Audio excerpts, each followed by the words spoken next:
8.9, solve systems of equations using substitution word problems. This is one that gives a lot of people a hard time, so I want to talk about a couple questions and some strategies. Once you figure out how to do these types of problems, it should be pretty easy. The steps are exactly the same, just different problems and different numbers. So let's think about our question first. So we're talking about, we're having band students, and we're talking about Shannon and her friend Brandy. So I know that's kind of what I'm talking about. Shannon and Brandy. So Shannon has already passed 2 scales and Brandy has already done 15. Going forward, Shannon is committed to passing 4 scales per week per keyword. Brandy has committed to passing 3 per week. So we're trying to see kind of where they're meeting here. So we know we're talking about Brandy and Shannon. So I'm going to think about Shannon, we'll do Shannon, or Brandy first, yeah, we'll do Brandy first. So Brandy has already passed 15, and then Brandy is going to be doing 3 per week. So y equals 3x plus 15. That key word being per. If you're not sure about that, right? There we have per week. So that's my 3 times x, because we don't know how many weeks, and she's already done 15. So Shannon has already done 2 and 4 per week. So that means I'm going to have 4 per week. That's 4x plus 2, like so. So there we have our 2 equations. Both these are going to be in substitution. They're y equals mx plus b. So every single one's going to be just like this, except with different numbers and different word problem. So from here, we'll talk about how to solve these using the substitution method. So the first thing we do is we're going to take the second part of the equation, the part after y equals, and we're going to put it in here for y. So watch kind of how this works. So we'll have 4x plus 2 equals 3x plus 15. So notice what happened. This right here just moved over here. Okay, so now, and then everyone's just gonna be just like this. So you just gotta follow the pattern. So from here, I'm gonna solve for my variable x. So I gotta isolate the variable and go ahead and go through those algebra steps. So first thing I would do, well, I have to get the x by itself. So I'm gonna go ahead and move this over here. And if I wanna move it, I wanna get rid of it, I want to be over here, I'm gonna subtract this. So I'm subtracting 3x, subtracting 3x. Don't forget your cross out. And that gets me 1x plus 2 equals 15, just like this. Okay, from here, I'm going to subtract my 2 to move it over, again, isolating that variable. And I get 1x equals 13. Again, if you had something in front of this variable other than a 1, you know your last step would be to divide. But for this one, because it's a 1, I can just get rid of it, and I can say x equals 13. So we're mostly done already with the problem. So what can I do with this x? Well, I can plug it in, I can substitute it in for the x over here and solve for my other variable.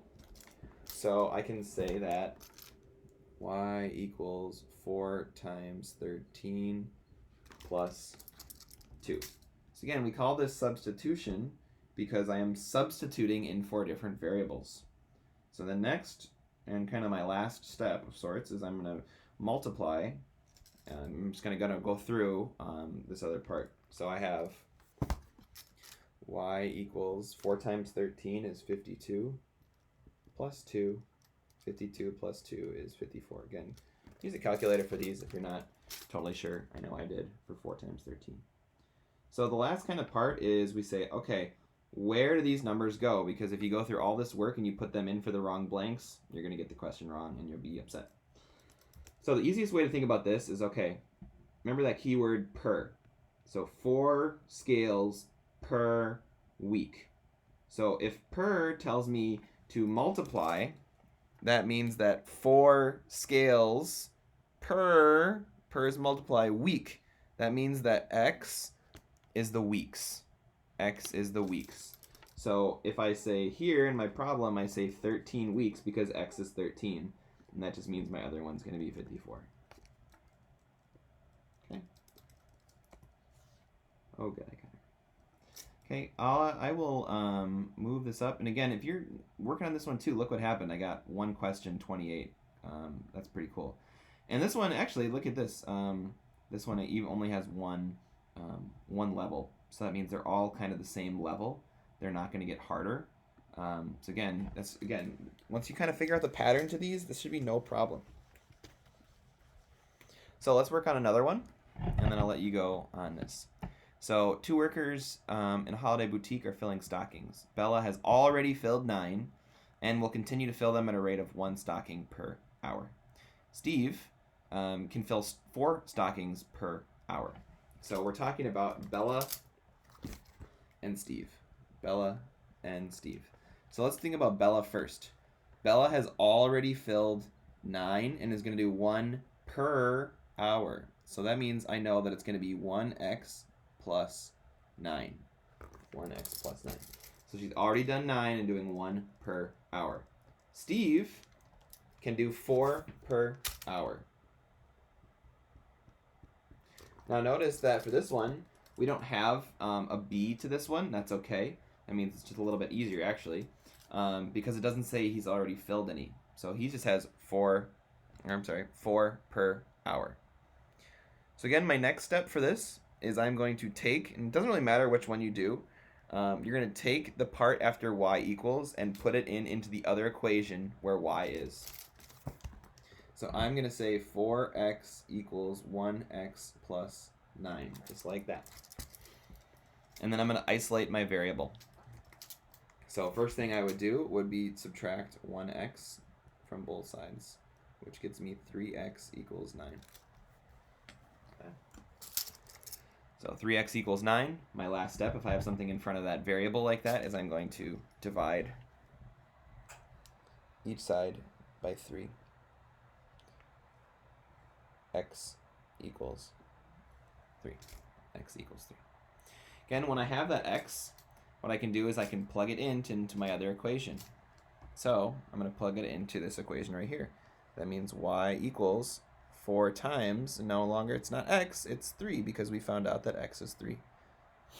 Meaning that y equals 4 times 3, which is 12.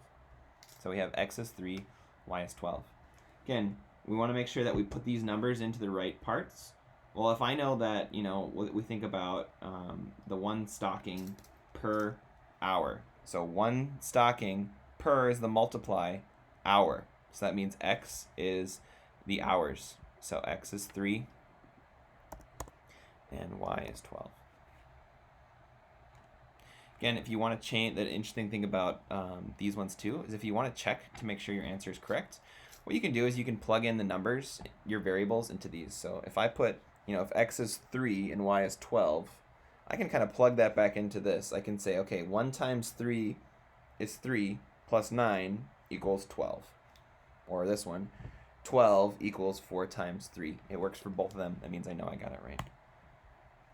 So look at that. I'm already at 50 on that one.